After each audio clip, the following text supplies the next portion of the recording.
We'll be in James chapter 4 this morning. Bernie, age 92, and Georgina, age 89, were very excited to be planning their upcoming marriage. And as they went for a stroll in their town, they passed by a drugstore and stopped in for a moment. Bernie asked to speak to the owner of the drugstore. And when the owner showed himself, Bernie said, we're about to get married. I just have a few questions. He said, do you guys sell heart medication here at the drugstore? And the owner said, well, of course, we sell that and all sorts of medications. And he said, well, I just need to be sure. Bernie said, do you sell support hose, support socks, things like that for poor circulation? The owner said, well, yeah, we have that stuff as well.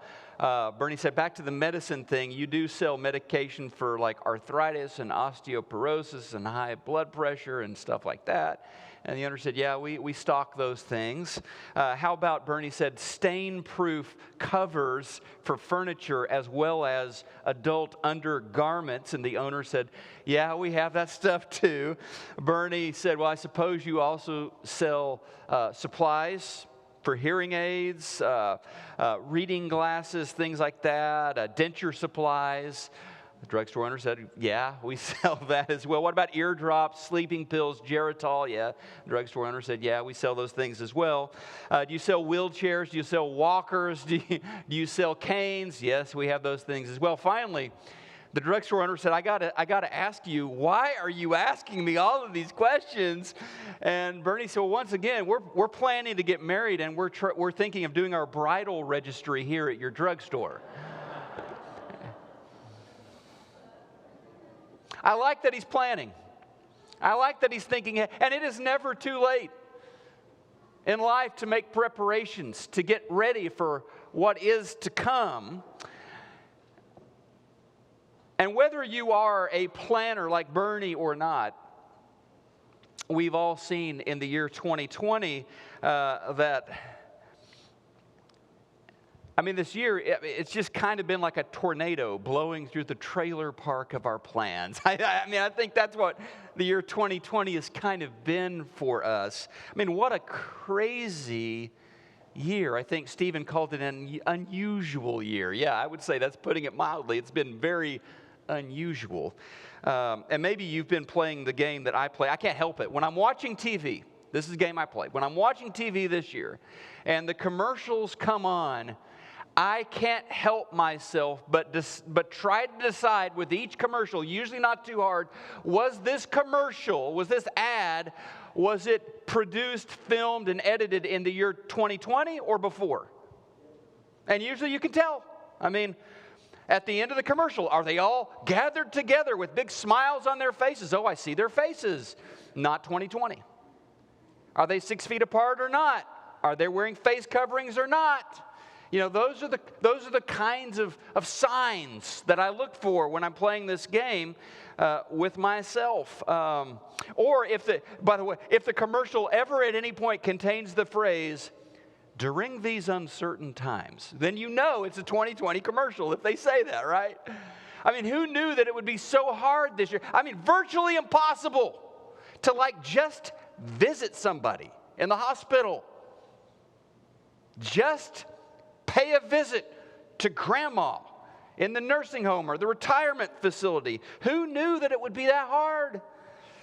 And then we've got all these jokes. I'm sure you've heard of them. Some of them at least, the 2020 jokes that 12 months ago would not have made any sense at all. I got a few of them. I picked out like 5 or 6, but I'll just do a couple of these. One of them goes like this.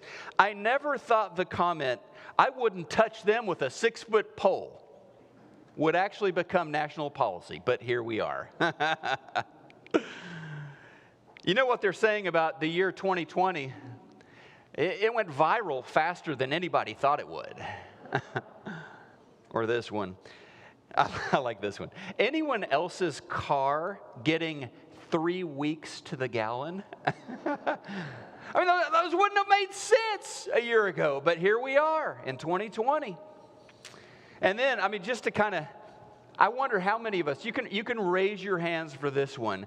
How many of us here, even if you're sitting at home, you can participate in this. How many of us here today, we're at Thanksgiving week, how many of you have had your plans canceled or altered this year for Thanksgiving? About all of us. About all of us. It is not what we hoped it would be this week. It is not what my family planned for it to be this week. Anyway, we've all got our 2020 stories. We've all dealt with some fresh disappointments, some fresh anxiety, and just some fresh isolation this year. What we have learned, I hope, among other things, is that every plan that we make as human beings, every plan that we craft is tentative. We've also gotten a chance, if we've opened ourselves up, we've gotten a chance to be informed and shaped by the Spirit of God to recalibrate, to recenter ourselves and our lives. Like, here's one. I think for a believer, life begins when we understand that we are not in control, and when we surrender ourselves to the one who is. That's really, when you think about it, that's what it means to call Jesus Lord. It is to proclaim, I'm not calling the shots.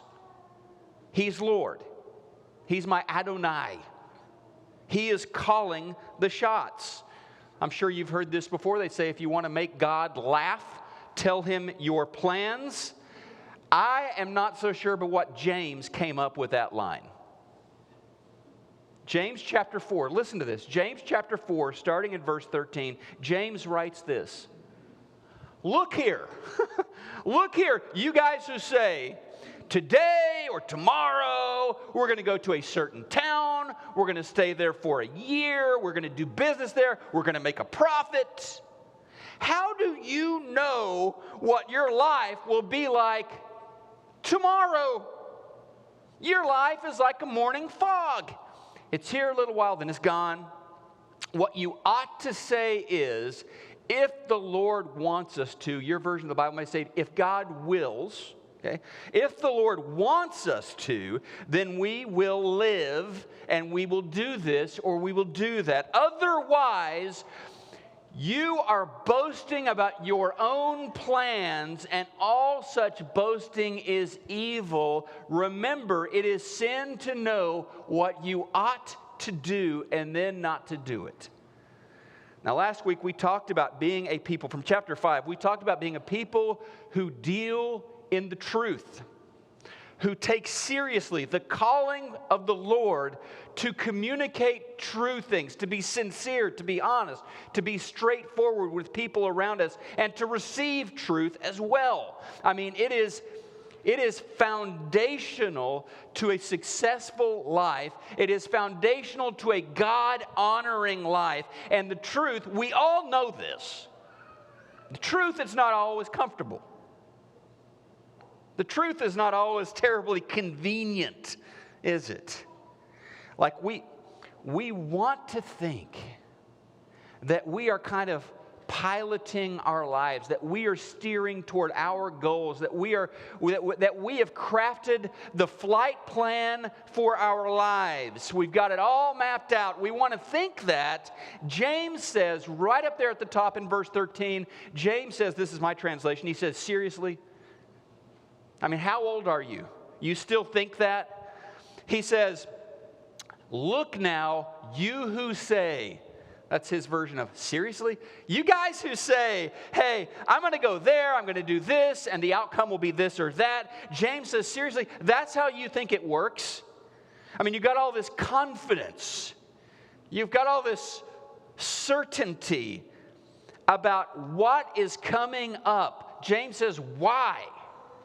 In reality, we have every reason in the world not to have confidence when it comes to our plans. We make plans. Yes, we do. We make choices. And for sure, those plans and those choices have an influence over our lives, over the direction that we're headed. But James challenges, what he's doing here is challenging the assumption, I would even say the presumption, that we are ultimately the ones in the captain's chair. We are ultimately the ones steering the direction of the events and the outcomes of our lives. And just think, one verse here, James chapter 4, just one verse, verse 13, James challenges 5 different assumptions that we make. And he says, seriously? Like, we assume that we choose the time that certain things are going to happen. He says, today or tomorrow. We can put that up there. He says, today or tomorrow we are going. An assumption about the time. My time schedule, my agenda. He says, we presume that we get to choose the place. I'm going to go here, I'm going to go there, and then we choose the duration. He says, like, you're going to stay a year. I mean, you know exactly, I'm going to choose to go there, I'm going to stay this long, it's going to happen tomorrow or the day after. And then, we're going to stay there a year. We choose what we're going to do. That's another presumption. He says, I'm going to go there and do business. I know the activities. I know the things I'm going to do there. And finally, we presume that we choose the outcome. Yeah, I'll spend about a year there, make a profit. It's all going to happen. Today or tomorrow, I'm going to go there. I'm going to do this. And I'm going to make a profit. I've got it all planned out. So many assumptions about tomorrow, about what's coming up. And James says, you don't even know what's going to happen in the next 24 hours. I mean, this is a word about pride. This is a word about self-confidence, misplaced self-confidence, and being a person who humbly cares about the truth, about the reality of things. And the truth is, and I don't like this truth, but it is, the truth is all of my plans have an asterisk. All of my plans are tentative. If God wills, James says. That's how we conduct our lives. If God wills, tomorrow I'll go there. If God wills, I'll do that. If God wills, this consequence, this profit will happen. If God wills, and if we ever had any doubt about the tentative nature of our plans, the year 2020 should have cleared that up for us. Probably a good thing to point out here that James is not anti-plan, okay? James doesn't say it's wrong to prepare for the future. James does not say it's wrong to come up with a bunch of steps to lead you toward this desired outcome or this goal. It is not a sin to have a plan. But with respect to our planning, I think the great American philosopher Mike Tyson summed it up very well. Everyone has a plan until they get punched in the face. We've all got our plans, and then stuff happens. Planning is great. The Bible encourages it. Read the book of Proverbs. It's all about how to make good plans, who to talk to about your plans. Just know that your planning, my planning, our planning and preparation always happens in the shadow of God's great master plan. He has revealed some of that in Scripture, but do not be so arrogant to think that you know God's master plan. You know some of it. You know what He has revealed or will reveal to you. Most of it, including most of the details, 99% of them, you don't know. You don't know. He has not showed you that. And so while the Bible contains a lot of wise counsel about how we are to plan and how we are to prepare, the Bible also tells us when it comes to my plans, when it comes to your plans, it always comes down to if God wills. I like what Proverbs 19:21 says. Many are the plans in the mind of a man, but it is the purpose of the Lord that will stand. Let's read that together, if you would. Many are the plans in the mind of a man, but it is the purpose of the Lord that will stand. It's his purpose that will stand, not mine, not yours. And so, verse 14, James says, hey, you're a puff of smoke, baby. You're a morning mist. You're a little exhaust coming out of the car in the morning. You're here, then you're gone. You vanish. What happened? Where are they? God created us. God knows us. God loves us. This is incredible stuff. He created us. He knows us. He loves us. But God is not like us. God is never taken by surprise. God governs all things. God the Father has never once looked at God the Son and said, in these uncertain times, I mean, he knows what's happening. He knows what will happen. Donald Barnhouse was a legendary Presbyterian minister back in the day in Philadelphia, Pennsylvania, and he used to do these open forums. He would just invite anyone to come and fill up the sanctuary of the church. He would stand in front of a microphone on the stage with a Bible in his hand, and he would just take questions from whoever wanted to ask a question. And one day, up in the balcony, this young seminary student stood up and said, Dr. Barnhouse, I've got a question that has always puzzled me. How is it that the people of Israel, when they left Egypt, were able to wander around in the desert decade after decade, and the people did not starve to death, their shoes did not wear out, their clothes did not wear out? How is that even possible? And Barnhouse, in his great bass voice, simply replied, God.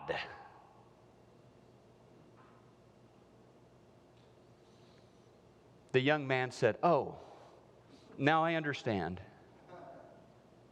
And Barnhouse said, no, son, you don't understand. No one understands. We do not know the mind of God. We do not understand what God understands. Nobody understands. God at this moment knows exactly what is taking place at every nook and cranny of the universe. God knows what is going on with every photon and every neutron and every electron in the universe. He knows all of that. We don't. God is never taken by surprise. And even, if the Bible reveals anything to us, even when it looks like His master plan has been completely derailed, it prevails. Jesus of Nazareth, tortured, crucified until dead by Roman soldiers. Centuries ago, his corpse was pulled off the cross, was wrapped up, was placed in a buried tomb.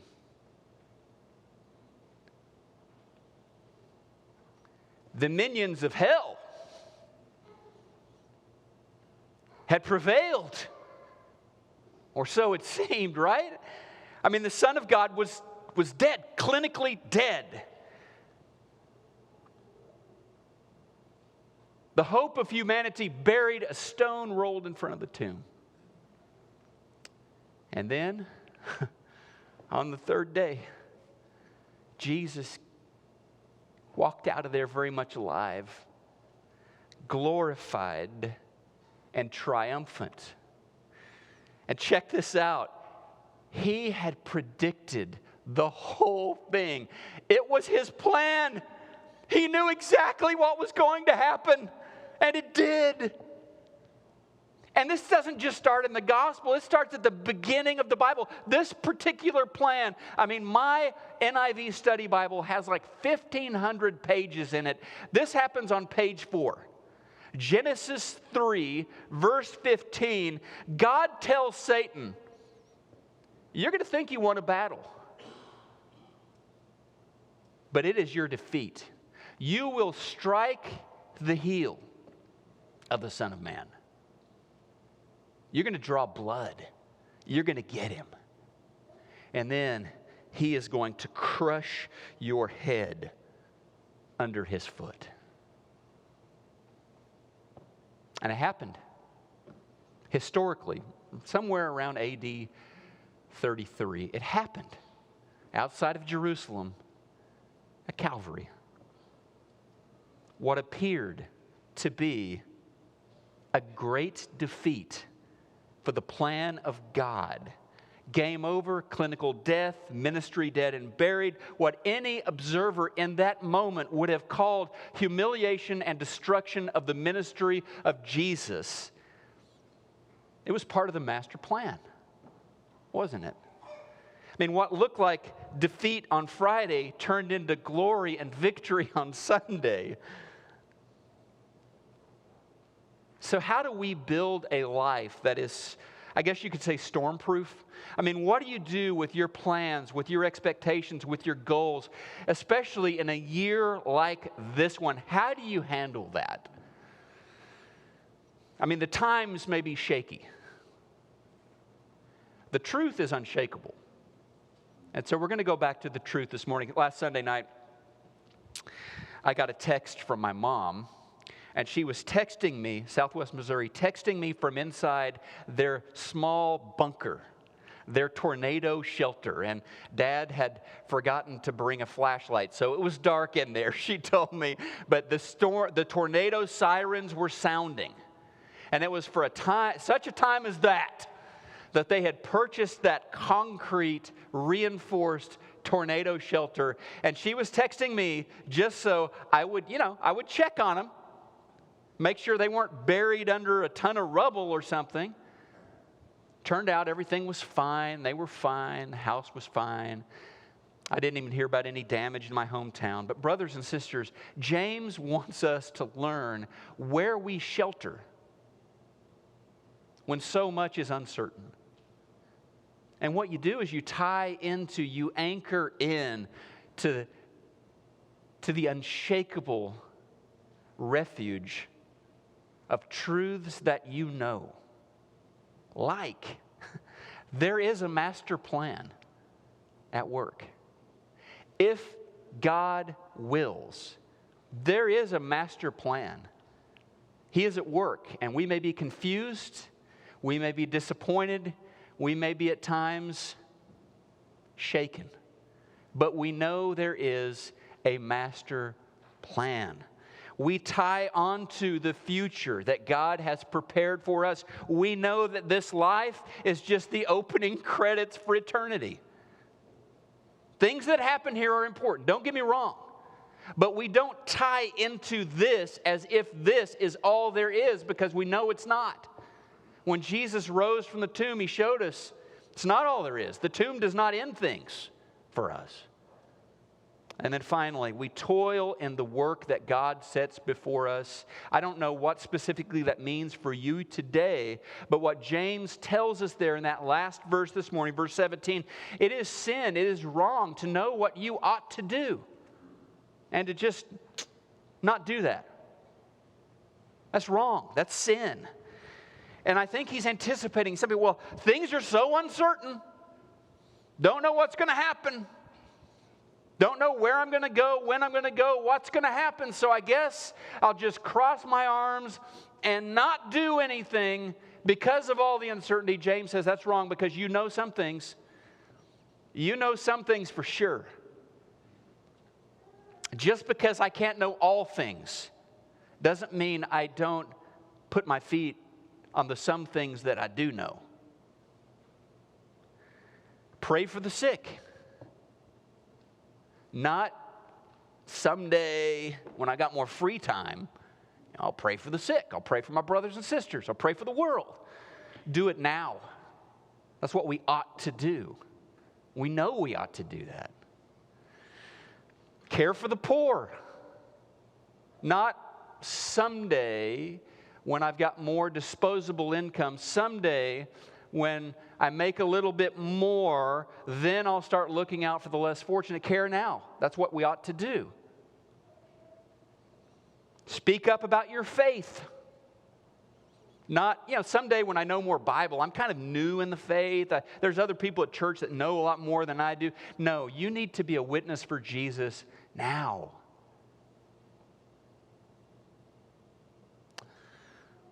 Love your neighbor. Your neighbor that looks like you and thinks like you, your neighbor that does not look like you, does not think like you. Love them. Not tomorrow. Love them now. And be generous in giving. Yeah, specifically to your church. Be generous in giving to your church. It's not, someday I'll tithe. Someday I'll give more substantially once I kind of get stable, financially. No. Give now. Give now. Be generous now. Like I said, I don't know specifically what you ought to do. It may be something with your marriage. It may be something with your job. It may be something with a ministry opportunity. It may be something with a sin that you are struggling with. James says, don't put it off. If you know it's what you ought to do, you do it. You do it. Maybe this morning it's putting on Jesus in baptism. Maybe that's something you've been putting off or questioning. I don't know that I need to do that, or I don't know that I agree with all of that. Look, Jesus said, he who believes and is baptized will be saved. What more needs to be said? Jesus said that. The one that died, the one that was raised on the third day, he said that. So if you need to be baptized, if you've been putting that off, you do it. You do it. If you need to start praying for somebody, do it now.